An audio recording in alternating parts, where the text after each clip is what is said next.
Well, continuing with a tour of Jacob's Well, in whatever segment this may come in, this is about in the middle of the hallway of the building on the public side. And this is what would be called the nurses' station. Since David and Lisa have come here, this has a desk, and we've straightened it up, and we've cleaned it up, and we've made it into what we think is a very organized, orderly presentation that can be utilized by the woman who takes care of registering people for the food distribution. We've gotten some clocks going here so we can keep track of time. We've hung some old pictures that were here. And, from this point down, folks would be going to get their food. Turning around from this point that way to the front door is where all of these chairs are turned over, and every chair is utilized so that people can sit as they are staged to wait after registering to go and get their boxes.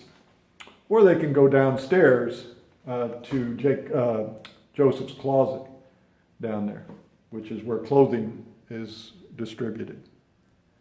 You can see in some of these pictures here, which are of particular interest to people that live here because they are historical moments in Lockhart's history. And I won't go into all of those now, but suffice it to say that, we embrace the fact that this was a hospital here, and a lot of people were born here. A lot of people's lives began and ended here. And in a lot of ways, we hope that's still the case in the spiritual sense. This room here, if I can get the lights to work correctly, which sometimes they do, sometimes they don't. I think it's the starter. We'll get in here and get something going here.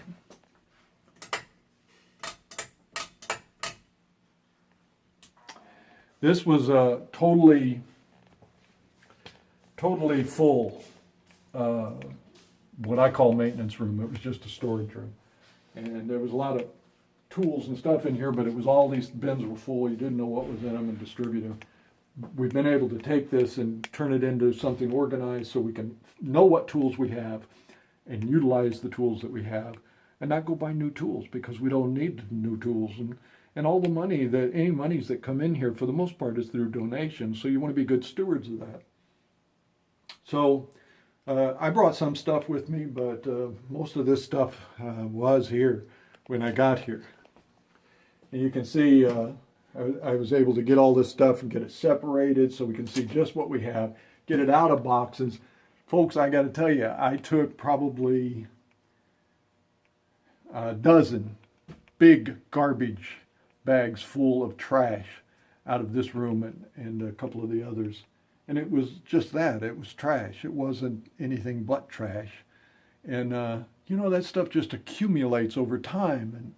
And when you're doing when you're doing all you can just to keep a place alive, and it doesn't have any real vision for it, or it's difficult to keep things in order. And when you have people coming in and going out, and there's no real, sense of, what do I want to say? It's not ownership, because I feel like that was here. Just sense of continuous movement, continuous motion, continuous living. When that is not present in a place, it tends to go to pot. It literally gets kind of stagnant. You got to have the water moving all the time. So we kind of have that here now. We have a place to work out of. Again, we're having sink problems here, so we have to deal with this. We got all these cabinets cleaned out, washed out, and they're all very usable now.